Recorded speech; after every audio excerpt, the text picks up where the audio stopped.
Hello friends. तो चलिए हम लोग आज एक इम्पॉर्टेंट सा टॉपिक डिस्कस करते हैं जो है आपका लैंड इक्विवेलेंट रेशियो। ये मोस्ट इम्पॉर्टेंट टॉपिक है और आपने कहीं ना कहीं इस टॉपिक को ज़रूर पढ़ा होगा।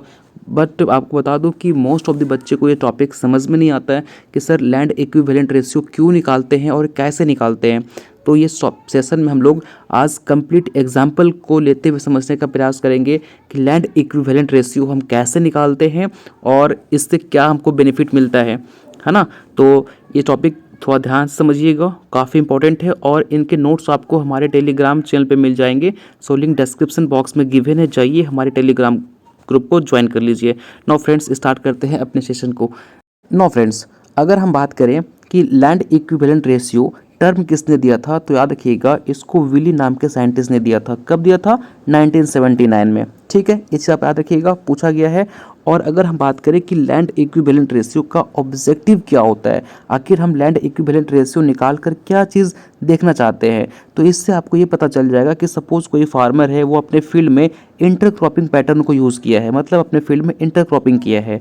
तो इस इंटरक्रॉपिंग की वजह से इनके जो यील्ड हैं उसमें इंक्रीजमेंट देखने को मिल रही है कि डिक्रीजमेंट देखने को मिल रही है। दैट मीन्स कि इंटरक्रॉपिंग आपके लिए बेनिफिशियल है या फिर हार्मफुल है ना। तो ये चीज़ हमको पता चल जाता है लैंड इक्विवेलेंट रेशियो से। अब कैसे पता चलता है आपको मैं आगे कैलकुलेशन करके बताऊंगा।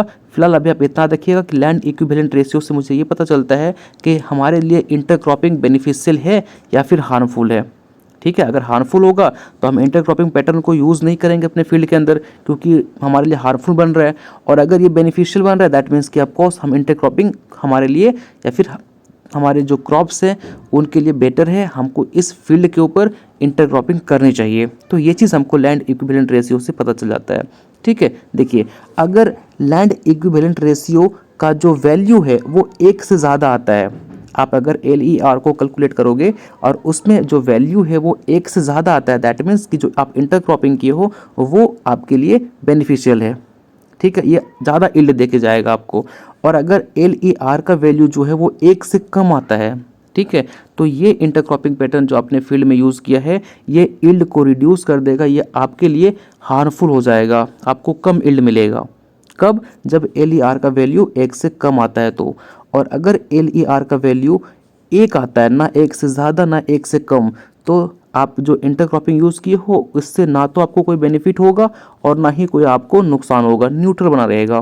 तो ये वैल्यू जो है आप याद रखिएगा कि जब भी हम LER को निकालते हैं और वैल्यू 1 से ज़्यादा आता है तो ये इंटरक्रॉपिंग पैटर्न आपके यील्ड को इंक्रीज़ कर देगा, आपके लिए ये बेनिफिशियल साबित हो जाएगा। बट अगर इनकी वैल्यू 1 से कम आती है तो हार्मफुल हो जाएगा, और अगर 1 ही आता है, ना ज़्यादा ना कम, तो फिर ना तो ये लॉस होगा ना ही फिर आपको ये कोई बेनिफिट देगा, न्यूट्रल बना रहेगा।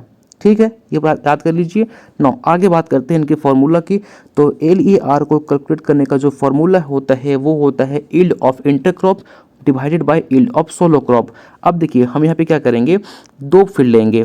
एक वो फील्ड लेंगे जहाँ पे हम लेट्स से, मैं आपको बात करता हूँ एग्जांपल से, कि एक क्रॉप A है, एक क्रॉप B है। ठीक है, जब हम ये दोनों क्रॉप को अलोन सिंगल कल्टीवेट करते हैं किसी फील्ड के अंदर, जैसे कि ये दो फील्ड है, हमने एक को कम्प्लीटली इस फील्ड में कल्टीवेट किया और क्रॉप बी को हमने इस फील्ड में कल्टीवेट किया, और फिर क्या करेंगे हम लोग इसके यील्ड को देखेंगे और इसके यील्ड को देखेंगे। कब? जब ये दोनों को अकेला लगा के देख रहे हैं हम, तो इसको बोलते हैं यील्ड ऑफ सोलो क्रॉप। मतलब यहाँ पे हम अकेला में जो उसका यील्ड आ रहा है उसको ले रहे हैं। फिर क्या करेंगे, एक और फील्ड तैयार करेंगे जहाँ पे हम इस दोनों को साथ में लगाएंगे एज अ इंटरक्रॉप। फिर इसका हम लिखेंगे कि इसका यील्ड कितना आ रहा है। तो अब जो इंटरक्रॉपिंग में जो यील्ड आ रहा है उसको ऊपर रखेंगे और जो सोलो क्रॉपिंग में यील्ड आ रहा था उसको नीचे रखेंगे, फिर फर्द दोनों को डिवाइड कर देंगे तो हमको मिल जाएगा LER। ठीक है, चलिए हम लोग एक एग्जांपल से बात कर लेते हैं। ठीक है, लेट्स सी कि सपोज कोई एक क्रॉप है A, ठीक है, और दूसरा क्रॉप है B, है ना। हम क्या करते हैं, दोनों को अलग अलग फील्ड में कल्टीवेट करते हैं।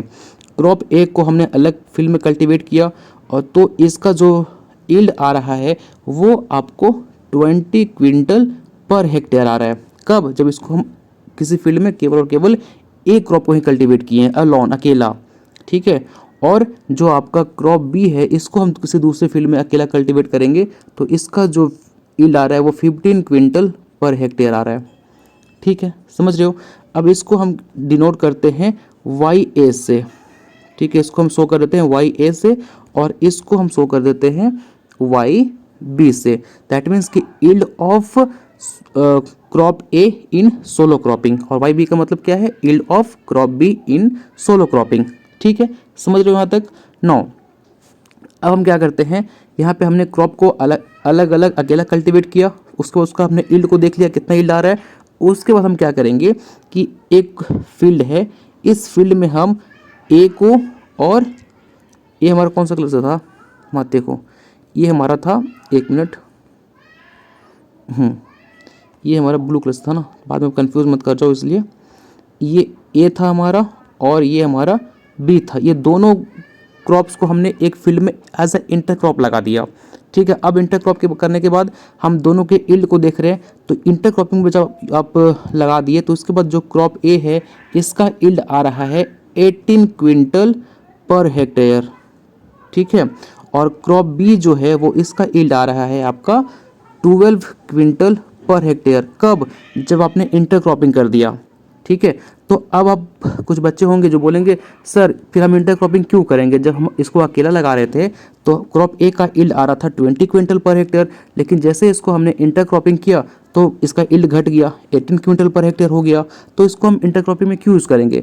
बट अभी तक यहाँ पे इसका ऐसा मतलब नहीं है कि इंटर क्रॉपिंग में यील्ड कम आ गया तो फिर आपके लिए ये नुकसानदायक हो गया, इसलिए तो लाया गया लैंड इक्विवेलेंट रेशियो। आप पूरा निकालिए, निकालने के बाद अगर वैल्यू 1 आता है दैट मीन्स कि यह आपके लिए बेनिफिशियल है, नहीं आएगा तो फिर आप मत कीजिएगा।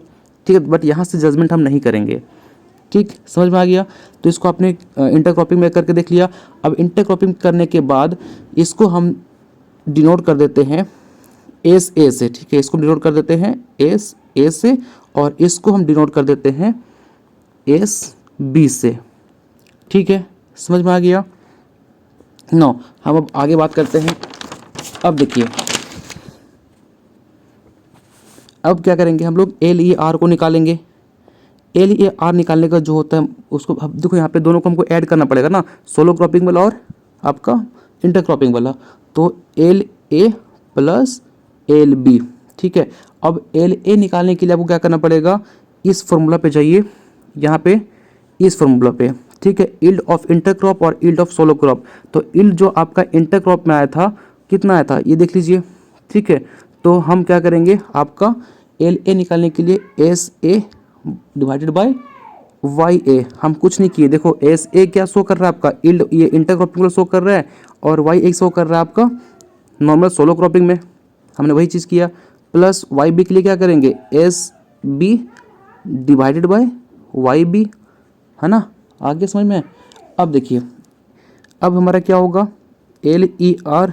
अब देखिए एस ए का वैल्यू कितना था आपका, एस ए का वैल्यू था 18 क्विंटल पर हेक्टेयर, तो 18 ले आइए। वाई ए का वैल्यू कितना था आपका 20 क्विंटल पर हेक्टेयर, तो 20 ले आइए। प्लस एस बी का कितना था आपका 12, और ये कितना था आपका 15। ठीक है, समझ रहे हो कैसे निकाल रहे हैं हम, यहाँ तक तो कोई इजी है। अब आगे तो आपका मैथ है। फिर क्या होगा, अगर हम इसका फिर एल ई आर निकालेंगे तो इसको आप जब कैलकुलेट करोगे तो इसका वैल्यू आपका आ जाएगा 0.9 और इसका आ जाएगा आपका 0.6 के अप्रॉक्स। ठीक है, दोनों को आप जोड़ दीजिएगा, जोड़ने के बाद अप्रॉक्स 1.4 आएगा, और जब 1.4 आ गया दैट मीन्स कि जो आप इंटर क्रॉपिंग किए हो ये आपके लिए क्या है, बेनिफिशियल है। तो आप अगर यहीं से जजमेंट कर लेते कि भाई हमने इंटर क्रॉपिंग किया और इसका यील्ड रिड्यूस हो गया तो ये हमारे लिए बेनिफिशियल नहीं है, बट ऐसा नहीं है। आपको कम्प्लीटली लैंड इक्विवेलेंट रेशियो निकालना पड़ेगा, और निकालने के बाद अगर उनकी वैल्यू 1 से ज़्यादा आ रहा है तो फिर हमारे लिए जो ये इंटर क्रॉपिंग है ये बेनिफिशियल है, हमको ये चीज़, ये पैटर्न को फॉलो करना चाहिए। बट अगर यहाँ पे 1 से कम आता तो हम इसको फॉलो नहीं करते, ये हमारे लिए हार्मफुल है, हमारे यील्ड को ये रिड्यूस करके जाएगा। ठीक है, अगर फिर 1 आता तो फिर हमारे लिए कोई बेनिफिशियल नहीं है, हम पैटर्न को चेंज कर देंगे। फिर देखो, क्योंकि हम जब इंटर क्रॉपिंग करेंगे और इससे हमको ना ही कोई बेनिफिट मिलेगा तो क्यों हम फालतू का इस पैटर्न को यूज़ करेंगे। ठीक है, अल्टीमेटली फिर हमको पैटर्न को चेंज करना पड़ता। तो ये हमारा है कम्प्लीटली लैंड इक्विवेलेंट रेशियो कैसे निकालते हैं। होप सो आपको समझ में आया होगा कि कैसे हम लैंड इक्विवेलेंट रेशियो को कैलकुलेट करते हैं। ये PDF आपको हमारे टेलीग्राम चैनल पे मिल जाएगा। सो लिंक डिस्क्रिप्शन बॉक्स में गिवन है, जाइए और ज्वाइन कर लीजिए। थैंक यू सो मच, मिलते हैं नेक्स्ट वीडियो में।